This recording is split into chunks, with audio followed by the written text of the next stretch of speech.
The Zone at 91.3 presents The B-Side. Dan Gunn, man. Hey, Dylan. Hey. I'm back. You are? I'm back. Hi, Dan. Hey, Jason. How you doing, buddy? I'm doing great. Good. Welcome back. Thanks, Yeah, buddy. seriously, man. We miss you on the Fridays that you just choose to forget about us because you're out of town. Yeah, well, I'm sorry. Yeah, Let's don't- just go straight to I'm sorry. Thank I'm you. not going to win. Good. You have two microphones. I have Accept it. one. I'm outgunned. What's on the B-side today, man? So a couple of things going on in the local restaurant scene. So Yeah. last week I was away in the big city. I was in Vancouver. And there's a group there called the Warehouse Group. And they have these places called premium dive bars.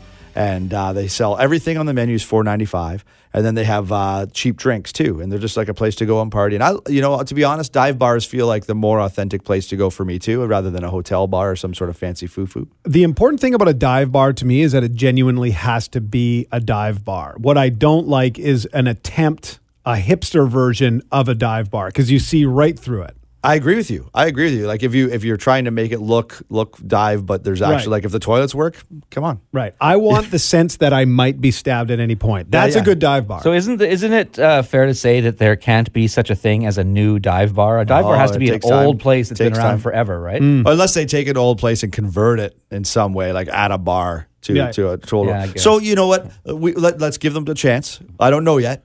I'll tell you this, over in Vancouver, the place is hugely popular. Yeah, absolutely. They People got rave multiple about it. locations, like Yeah. five locations, maybe more. They got one up Whistler Way too.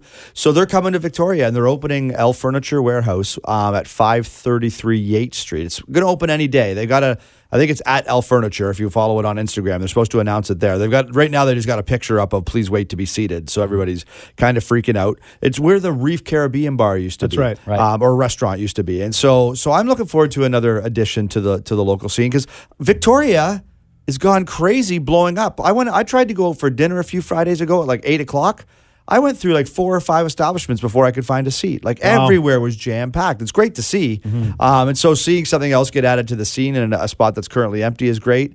And more importantly, affordable. Like, and the food is genuinely good. I mean, $4.95. they're not reinventing the wheel, but everything on the menu, $4.95. I mean, dude, sign up. A family wants to go there. That's right. Yeah. So I'm looking forward to that. And also, with all that's going on in the scene, some things are shaking out as well, right? So Meat and Bread from Vancouver, they're shutting down or have already shut down. Right? That blew my gone. mind. They're done, yeah. Yeah. I thought that was going to be a home run. For me, when they opened, I was already going to the roast. And the roast was Victorian, and you know me, so I just kept going. I just kept going to the roast. So I never went to Meat and Bread, and maybe it's my fault. Maybe I we should write blame them you. an apology letter. All your fault. But also, the guy who ran Pig, he's bought a farm, not bought the farm, bought a farm, and he's going to farm. He just doesn't want to be in the restaurant business anymore. But if anybody's looking to buy the Pig food truck, it's for sale with all the $100,000. with all Recipes, everything. recipes, the whole kit and caboodle. And rumor is the team behind Taco Fino is taking over Pig, and they're maybe looking at something Middle Eastern in there. I don't think it's going to be a taco joint, but we're still waiting to find out how that shakes out. So You know what I'm going to miss the most about Pig? And I just don't think enough people knew.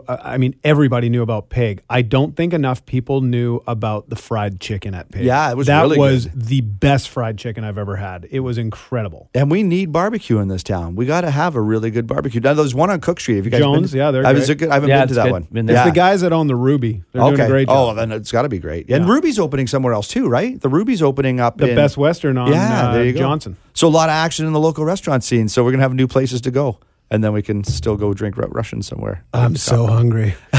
All right. Well, thanks. If people want a full breakdown of everything that's happening in the food scene, or at least what we talked about, It'll be on the blog. Always check the bside.com. Dan Gunn, always good to have you back, man. Thanks, Dan.